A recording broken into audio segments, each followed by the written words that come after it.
Hello friends, welcome again to my channel इंगमेनिया। इस वीडियो में हम गेट और मेक का यूज़ पढ़ेंगे एज अ कॉजेटिव वर्ब। आप जानते हैं कि गेट और मेक का यूज़ हम कॉजेटिव वर्ब के रूप में करते हैं, यानी प्रेरणार्थक क्रिया के रूप में करते हैं। तो सबसे पहले तो यह जानना ज़रूरी है कि कॉजेटिव वर्ब होता क्या है। आप कुछ एग्जाम्पल्स की सहायता से इस चीज़ को समझिए कि जो प्लेन वर्ब्स होते हैं और जो कॉजेटिव वर्ब्स होते हैं, इनमें डिफरेंस क्या होता है, इनके अर्थों में अंतर क्या होता है। जैसे अगर हम ये कहते हैं मैंने किया, ठीक है, तो यहाँ पर सब्जेक्ट है मैंने और इसने जो काम किया किया, ठीक है। तो मैंने किया, काम उसने खुद किया, ठीक है। अब इस सेंटेंस को लीजिए, मैंने करवाया, राइट। तो यहाँ पर सब्जेक्ट जो है वो है मैंने, लेकिन मैंने इसने काम खुद नहीं किया, इसने किसी थर्ड पर्सन से इसको करवाया, यानी यहाँ पे एक थर्ड पर्सन की एंट्री हो रही है, जहाँ पर सब्जेक्ट कोई काम खुद न करके दूसरे से करवाता है। ओके, यहाँ पर देखिए कि उसने बुलाया, उसने बुलाया यानी उसने काम खुद किया। यह एक कॉजेटिव वर्ब नहीं है, कॉजेटिव सेंटेंस नहीं है। लेकिन अगर हम ये कहते हैं उसने बुलवाया, उसने काम खुद नहीं किया, उसने किसी तीसरे आदमी से वह काम करवाया, उसने बुलवाया, यहाँ पे कॉजेटिव वर्ब होगा, कॉजेटिव वर्ब का यहाँ पे यूज़ होगा, ठीक है। यहाँ पे थर्ड पर्सन की एंट्री हो रही है और वो थर्ड पर्सन आपके लिए काम करेगा, सब्जेक्ट के लिए काम करेगा। वह हंसता है, कॉजेटिव सेंटेंस नहीं है। लेकिन अगर हम ये कहते हैं वह हंसाता है, काम वह खुद नहीं करता है, वह दूसरे से करवाता है, वह हंसाता है, यह कॉजेटिव सेंटेंस है, ठीक है। यह सेंटेंस लीजिए, तुम्हें भेज देना चाहिए, कॉजेटिव सेंटेंस नहीं है ये। और इस सेंटेंस को लीजिए, तुम्हें भिजवाना चाहिए, यह एक कॉजेटिव सेंटेंस है, क्योंकि यहाँ पर जो काम होगा वह तीसरे व्यक्ति के माध्यम से होगा, सब्जेक्ट खुद काम न करेगा। तो यह तो क्लियर हो गया कि जब सब्जेक्ट यानी कर्ता कोई काम खुद न करके दूसरे से करवाता है, वह कॉजेटिव सेंटेंस होता है। किसी सेंटेंस से हमें ये पता चलता है तो वहाँ पर हम कॉजेटिव वर्ब का यूज़ करते हैं, वो होता है कॉजेटिव सेंटेंस। तो कॉजेटिव वर्ब के तौर पर गेट या फिर मेक का यूज़ किया जाता है। दूसरे वर्ब्स भी हैं, इसमें हम सिर्फ गेट और मेक को कवर कर रहे हैं, ठीक है। तो गेट और मेक का यूज़ किया जाता है। गेट का यूज़ हम तब करते हैं जब कोई नॉन लिविंग थिंग पर काम किया जाए, काम करवाया जाए। और मेक का यूज हम तब करते हैं जब किसी सजीव वस्तु पर काम किया जाए, किसी व्यक्ति पर काम किया जाए। इस सेंटेंस को लीजिए, मैंने एक एप्लीकेशन लिखवाया, मैंने एक आवेदन पत्र लिखवाया। यहाँ पे सब्जेक्ट मैंने है क्योंकि यही काम करवा रहा है, तो जो काम करवाता है वो सब्जेक्ट होता है, ओके। और जो काम करेगा वह होगा ऑब्जेक्ट, या फिर जिस वस्तु पर काम होगा वह होगा ऑब्जेक्ट, ओके। और यहाँ पर आपको दो वर्ब्स मिलते हैं। एक्चुअली यहाँ पर हम गेट का यूज़ करेंगे क्योंकि यहाँ पर निर्जीव वस्तु की बात हो रही है, निर्जीव वस्तुओं के साथ हम गेट का यूज़ करते हैं, ओके। लेकिन ऐसा हमेशा नहीं होता है, but in most of the cases, अधिकतर केसेस में होता है ऐसा। तो गेट का हम यहाँ पे यूज़ करेंगे और गेट का यूज़ मेन वर्ब की तरह से होता है, ओके। और एक जो दूसरी क्रिया होती है जो काम वास्तव में होता है, उसको हम यहाँ पे कह लेते हैं सेकेंड वर्ब। तो यहाँ पर जो सेकेंड वर्ब है वो है लिखवाने का, ये सेकेंड वर्ब है। तो फर्स्ट वर्ब गेट होगा, सेकेंड वर्ब वो होगा लिखवाना, ओके।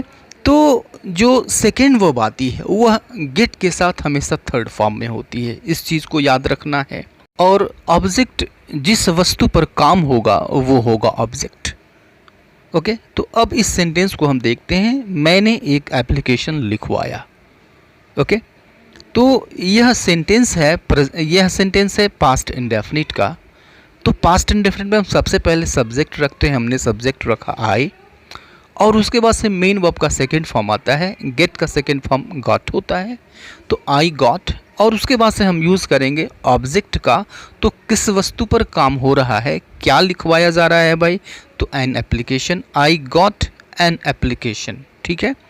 और यहाँ पे सेकेंड वर्ब वास्तव में हो हो क्या रहा है, लिखवाने का मीन्स रिटन, राइट होता है, इसका हम थर्ड फॉर्म यूज़ करेंगे written, I got an application written, okay. इस सेंटेंस को देखिए, वह प्रत्येक वर्ष अपना घर रंगवाता है, ओके। तो यहाँ पर भी देखिए काम खुद नहीं करके किसी दूसरे से करवाया जा रहा है, रंगवाता है, प्रत्येक वर्ष वह अपना घर रंगवाता है। तो यह सेंटेंस प्रेजेंट इंडेफिनिट का है। तो सबसे पहले हम प्रेजेंट इंडेफिनिट में रखते हैं सब्जेक्ट ही, और उसके बाद से मेन वर्ब, ये मेन वर्ब के रूप में हम गेट का यूज़ कर रहे हैं, तो ही के साथ गेट्स हो जाएगा, ही गेट्स, ठीक है। और उसके बाद से रखना है आपको ऑब्जेक्ट। अब देखिए ऑब्जेक्ट क्या है, किस चीज़ पर काम हो रहा है, अपना घर यानी हिज हाउस, निर्जीव वस्तु है, इसीलिए हम गेट का यूज़ करेंगे। तो ही गेट्स हिज हाउस, ठीक है।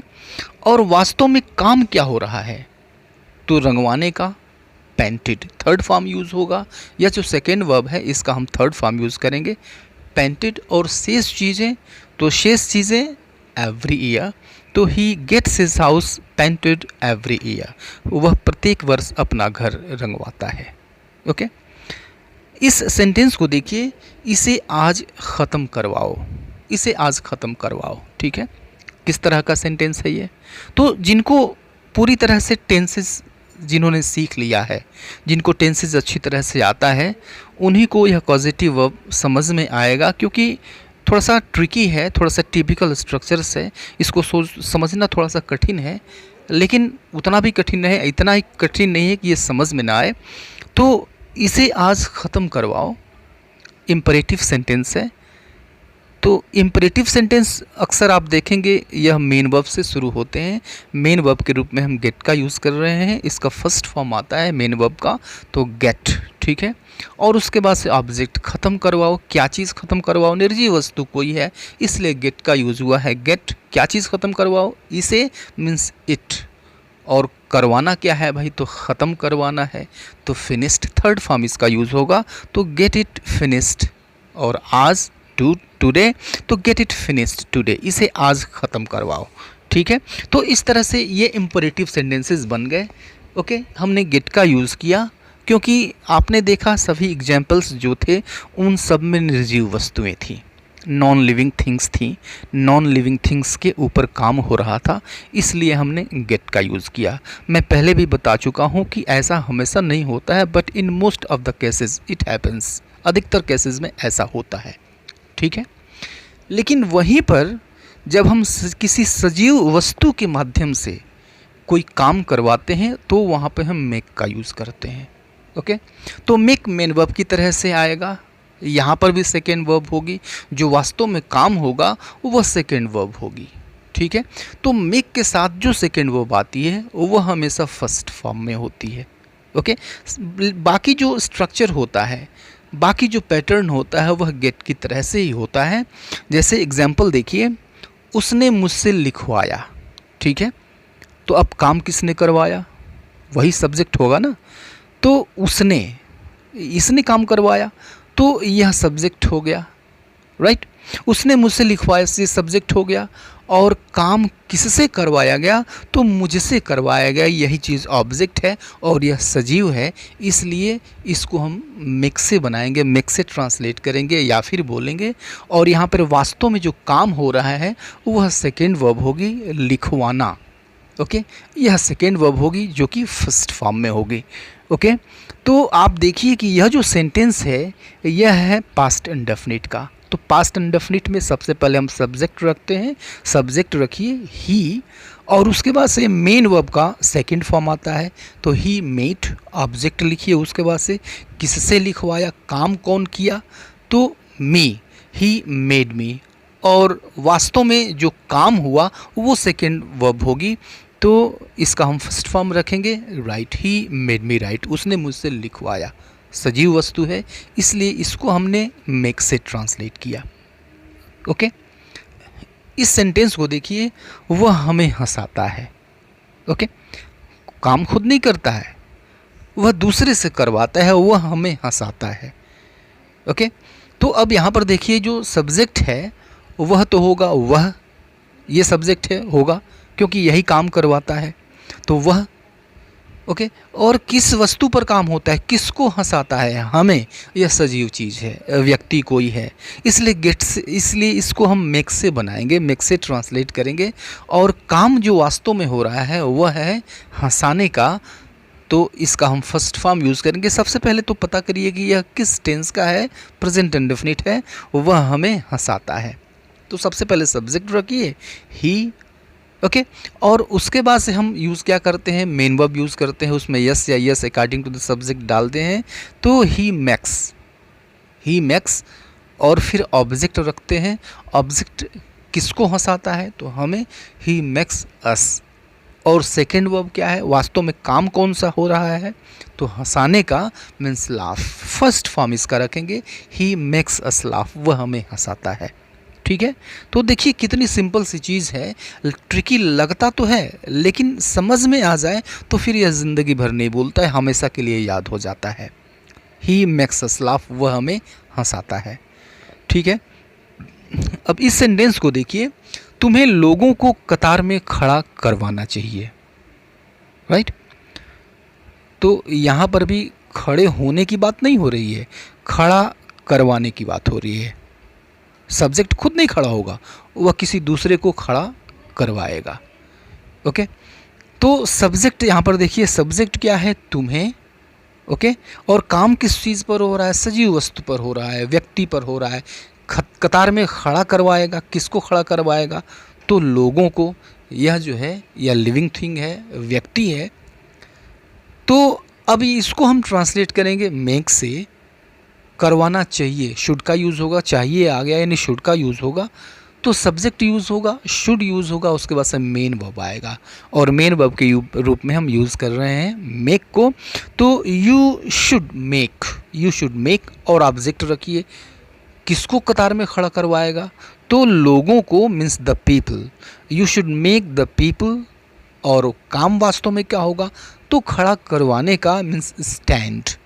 ओके, और कतार में in a queue, you should make the people stand in a queue, तुम्हें लोगों को कतार में खड़ा करवाना चाहिए। ठीक है, तो ये तो गेट और मेक की बात हो गई, लेकिन आपको बहुत सारे ऐसे सेंटेंसेस मिल जाएंगे जिसमें एक सजीव और एक निर्जीव दोनों ऑब्जेक्ट होंगे।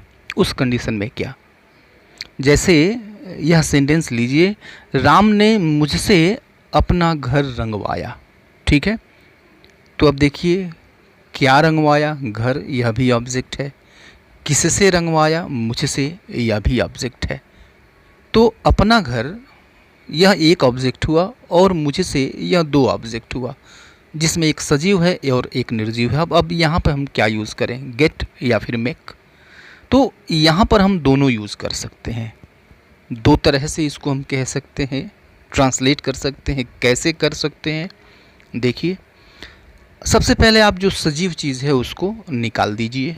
राम ने अपना घर रंगवाया। ठीक है, तो इसको तो ट्रांसलेट कर सकते हैं आप, तो Ram got his house painted, past indefinite का है, पहले की तरह इसको हमने ट्रांसलेट कर दिया, Ram got his house painted. ठीक है, राम ने अपना घर रंगवाया। और लिखिए, उसके बाद लिख दीजिए मुझसे, मीन्स बाय मी, मेरे द्वारा, या फिर बाय मी, मुझसे बाय मी, मेरे द्वारा by me, Ram got his house painted by me, ऐसे कह सकते हैं। ठीक है, अब इस सेंटेंस में जो निर्जीव चीज़ है, जो ऑब्जेक्ट है, अब उसको निकाल दीजिए। यानी राम ने मुझसे रंगवाया, राम ने मुझसे रंगवाया, अब इसको हम क्या कहेंगे, तो मुझसे सजीव चीज़ हो गई, क्या कहेंगे इसको, Ram made me paint, Ram made me paint, Ram ने मुझसे रंगवाया। अब यहाँ पे लिख दीजिए अपना घर, his house, Ram made me paint his house, Ram ने मुझसे अपना घर रंगवाया। तो ये दोनों चीज़ें एक ही हैं। मैं यहाँ पे हम मेक का यूज़ हमने कर दिया, यहाँ पे हमने गेट का भी यूज़ कर दिया। कैसे किया, इन दोनों एग्जाम्पल्स में आपने देखा और समझा। तो अभी के लिए इतना ही रहने देते हैं, मिलते हैं नेक्स्ट वीडियो में, तब तक के लिए good bye and take care.